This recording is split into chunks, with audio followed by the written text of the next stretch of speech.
ini kita akan membahas terkait dengan konfigurasi router. Ya, konfigurasi router menggunakan simulasi paket tracer. Ya, dimana nanti kita akan coba menyambungkan router menggunakan router rerouting informasi protokol. Ya, tapi sebelum itu kita coba dulu menggunakan satu router ya. Ini mengisi karena nggak bisa tidur, kita coba menyelesaikan kasus dengan satu router. Nah, di sini saya pakai aplikasi Cisco versi lama ya, Cisco Packet Tracer Student. Nah, di sini saya akan mencoba membuat simulasi jaringan komputer menggunakan satu router, di mana nanti ada dua lab kita simulasikan. Pertama kita buat komputernya terlebih dahulu. Di sini ada PC.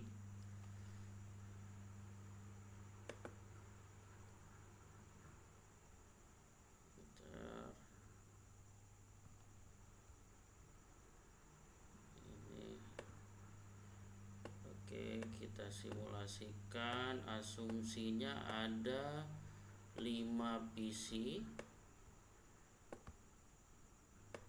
ya, 5 PC untuk satu lab, 5 PC. Kemudian lab yang lain ini juga 5 PC.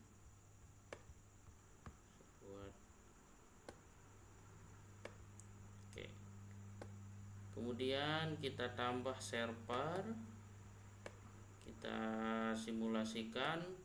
Nanti kita akan membuat DHCP server ya, Dynamic Host Configuration Protocol. Jadi pemberian IP secara otomatis ke klien ya melalui server. Nah, di sini saya pakai suite yang 2950 saja di sini. Oke. Kemudian routernya kita pakai yang ini aja, yang 1881. Oke. Nah, seperti ini.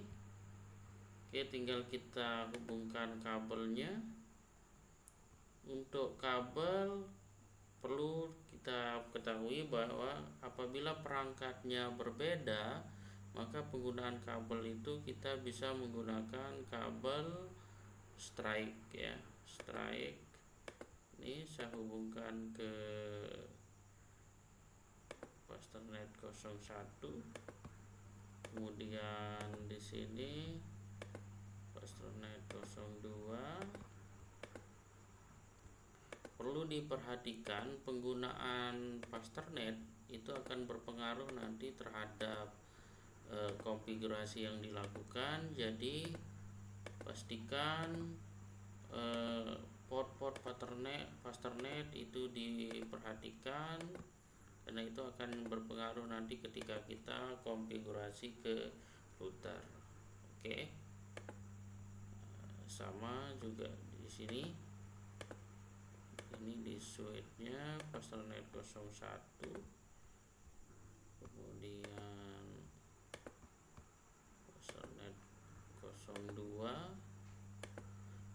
dari PC.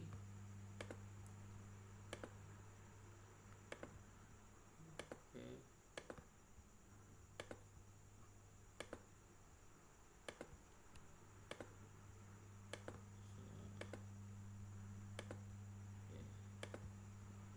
Sampai ini kita asumsikan membuat dua lab ya, ada lab DKJ misalkan, kemudian lab RPL. Jadi terhubung melalui satu router ya, satu router. Nah, ini sudah nyambung. Nah, di sini kita menggunakan IP secara otomatis nanti. Oke, kalau sudah kita hubungkan dari router. di router ini kita pakai Pasternet 00 yang terhubung ke Pasternet 07 ya. Sama yang di sini juga Pasternet 01 yang terhubung ke 07. Oke. Nah, kita konfigurasi terlebih dahulu karena ini adalah server. Nanti klien ini akan mendapatkan IP secara otomatis dari server. Misalkan kita asumsikan IP address ya, IP address untuk lab RPL kita tulis saja menggunakan IP kelas C 192.168 dengan hostnya 100, gateway-nya 1/24, berarti subnet masknya nanti 2550 ya. Kemudian untuk lab RPL kita asumsikan untuk IP-nya bisa menggunakan kelas A, misalkan kelas B maaf 27.168 kita ngarang saja 100.1 untuk gateway-nya nanti ya. Nanti slashnya menyesuaikan. Oke, untuk subnet masknya. Nah, ini sebenarnya kita otomatis saja nanti pembuatan subnet masknya ya. Jadi fokusnya ke sini. Ya, ini untuk IP-nya. Di sini. Oke. Nah, di sini kita pakai konfigurasi GUI ya, Graphic User Interface. Jadi kita nggak perlu setting di command line ya, di CLI. Jadi kita konfigurasinya lebih gampang di GUI-nya nanti di router. Oke, yang pertama kita selesaikan adalah yang ini terlebih dahulu ya. Jadi untuk jaringan LAN-nya dulu, nah routernya nanti gampang belakangan. Kita aktifkan servernya, kita buka untuk aplikasi untuk server. Nah, di server ini karena ini menggunakan IP kelas C, nah di gateway sudah menggunakan 1, maka server saya berikan IP 2 ya, karena 1 sudah kepake 192.168.100.2 subnet masknya secara otomatis. Kemudian kita masukkan gateway-nya karena gateway ini nanti sebagai gerbang menuju jaringan internet ya yang terhubung ke router. Oke, 100.1. Oke. Nah, lebihnya di DHCP, Dynamic Host Configuration Protocol atau Dynamic Routing ya, dinamik pemberian IP secara otomatis, kita nggak perlu lagi konfigurasi di setiap PC-nya ya, kita cukup konfigurasi di servernya. Nah, setelah kita buat IP server, kita masuk ke service di server. Nah, di sini ada pilihan DHCP ya. Nah, di DHCP ini kita aktifkan DHCP-nya, kemudian kita sesuaikan dengan gateway-nya. Nah, karena di sini menggunakan IP kelas C dengan gateway 1, maka kita panggil 192.168.100.1. Oke. Nah, DNS-nya cukup 0 saja atau bisa 88, tidak salah. Nah, Star IP address. Nah, Star IP address ini kita pakai untuk pemberian IP ke klien. Jadi berapa klien yang kita ingin butuhkan, maka di sini kita bisa atur. Karena jumlah klien yang bisa masuk itu sekitar 250. Jadi kita bisa atur, kita mulai kliennya dari berapa IP-nya. Nah, karena 2 udah kepake ya, kemudian satu sudah dipakai untuk gateway, 2 dipakai untuk server. Nah, kita bisa mulai dari 3 ya, bisa. Nah, untuk subnet masknya sudah.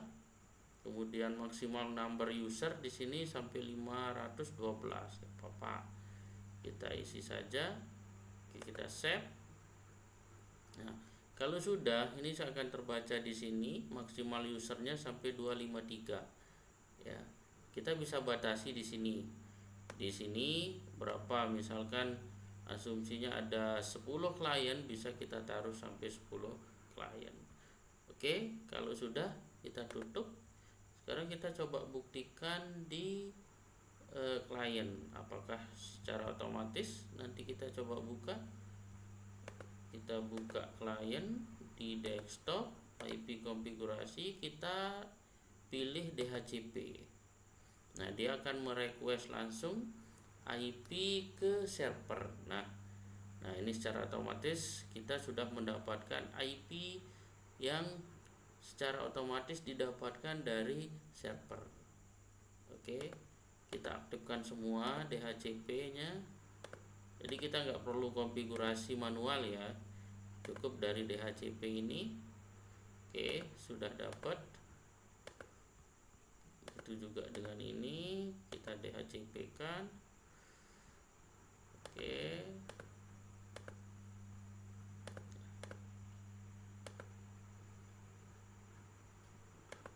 sudah.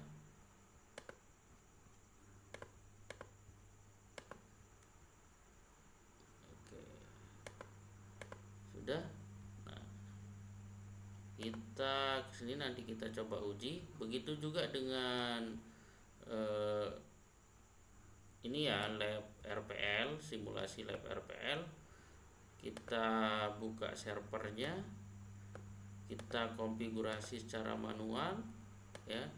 Nah, sama di sini kita masukkan IP-nya 127 ya, 168.100.2 saja ya, karena satu kita pakai nanti untuk gateway-nya, subnet invalid. Oke, sebentar.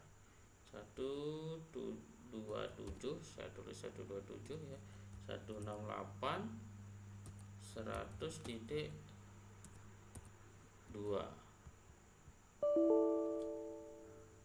invalid IP. Oke, ini kita coba 127.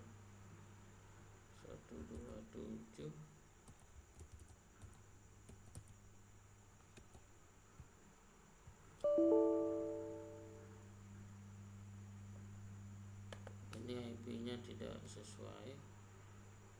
Coba kita tulis 127.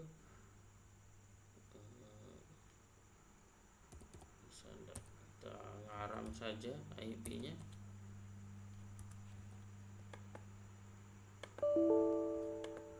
Atau kita pakai IP kelas C saja, 192.168, cuma hostnya yang berbeda. Di sini saya tulis 200 ya. Oke, ini nanti kita ganti. Jadi IP-nya kita nggak pakai itu, kita pakai kelas C, tapi hostnya kita pakai 200. Oke. Nah, di default gateway ini sama, nanti kita pakai 200.1. Nah, default gateway ini kita pakai nanti di router ya. Oke, kita tutup. Kemudian sama, kita masuk ke DHCP, kita on kan, gateway-nya kita masukin sesuai dengan IP yang kita buatkan di servernya. Kemudian start address-nya kita bisa mulai dari 3 ya. Jumlah usernya kita batasi cuma 20. Oke, kita save. Oke, jadi maksimal user yang bisa masuk nanti di lab RPL itu 20. Kita coba tes di sini. Kita aktifkan DHCP-nya, otomatis merequest IP address dari server. Nah, ini sudah terbaca ya. Kita aktifkan semua.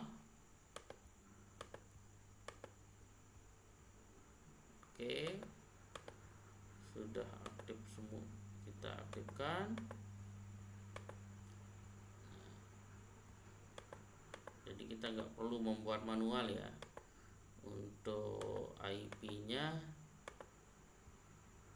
ini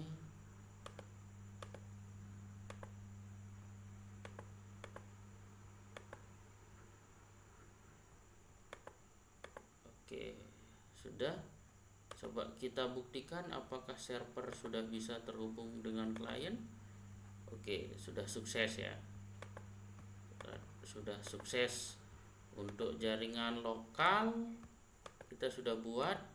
Nah, rata-rata sudah berhasil. Tinggal kita konfigurasi ke routernya. Nah, karena di sini kita nggak menggunakan command line, kita menggunakan kita menggunakan GUI, graphic user interface-nya ya. Kita coba buka router ya, router. Nah, di sini kan ada command line ya, tapi kita nggak pakai ini, kita pakai konfigurasinya langsung ya. Nah, ini yang perlu diperhatikan ya. Jadi penggunaan Pasternet itu sangat berpengaruh nanti ketika kita konfigurasi di IP address-nya ya. Jadi kita cek dulu ya, dari router ke switch 1 itu menggunakan Pasternet berapa. Ini ada Pasternet 0/0, berarti yang ini. Nah, kita tinggal aktifkan on untuk interface portnya, kemudian kita mengikuti IP address yang di sini ya, IP address yang di server dan klien ini menggunakan gateway-nya. Nah, tadi kan kita sudah buatkan gateway-nya 192.168.100.1 ya. Nah, kita sudah aktifkan. Kemudian kita cek ke jalur lab RPL. Di sini menggunakan Pasternet 0/1 ya. Jadi kita juga harus memasukkan di situ. Oh, yang ini interface-nya kita aktifkan. Kemudian kita masukin 192.168.200.1. Oke, ini. Nah, ini kita tunggu ya. Kita sudah konfigurasi ya sampai hijau. Nah, gimana supaya ini bisa terhubung, karena ini berbeda segmen ya, berbeda segmen, sama-sama menggunakan kelas C tapi berbeda segmen, berbeda host, berbeda organisasi, maka kita perlu konfigurasi RIP-nya, yaitu routing internet protokol. Jadi routing ini berfungsi untuk pertukaran data ya dalam jaringan, pertukaran jaringan, sehingga nanti bisa berkomunikasi. Kita tes apakah ini bisa berkomunikasi ke router. Oke, ini sukses. Dari uji coba dari PC ke router itu sudah berhasil ya. Ini sudah sukses. Apakah dari PC RPL bisa terhubung ke kliennya TKJ, lab TKJ? Kita coba buktikan. Nah, ini sukses ya. Ini sukses ya. Jadi tanpa RIP juga sebenarnya bisa, selama itu dalam satu router.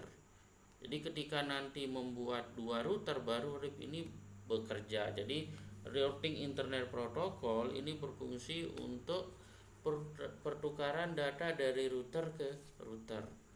Jadi cukup kita menyesuaikan IP-nya saja di situ. Ya, sebenarnya bisa saja kita tambah di sini ya, 192.168.100.1. Kita tes. Oke. 192.168.200.1. Oke. Nah, walaupun kita tidak menambahkan RIP tadi sebenarnya sudah berhasil. Tapi biar semuanya ini dikenali, maka kita juga bisa menambahkan RIP-nya. Oke. Nah, inilah sederhananya sebuah jaringan yang menggunakan client server yang terhubung ke router. Oke. Nah, di sini kita buat asumsinya itu adalah lab RPL TKJ. Nah, ini adalah lab RPL ya, menggunakan satu router. Saya tulis ini, kita tulis lab TKJ. Nah, ini lab RPL. Nah, sederhananya seperti ini. Jadi kita sudah bisa membuat sebuah jaringan di mana yang terdiri dari simulasi dari dua lab yang terhubung melalui satu router. Oke, digampang ya. Nah, ini masih satu router. Nanti kita coba uji ya, apakah dua router ya. Nah, kita kirim data ke sini. Dua router itu bisa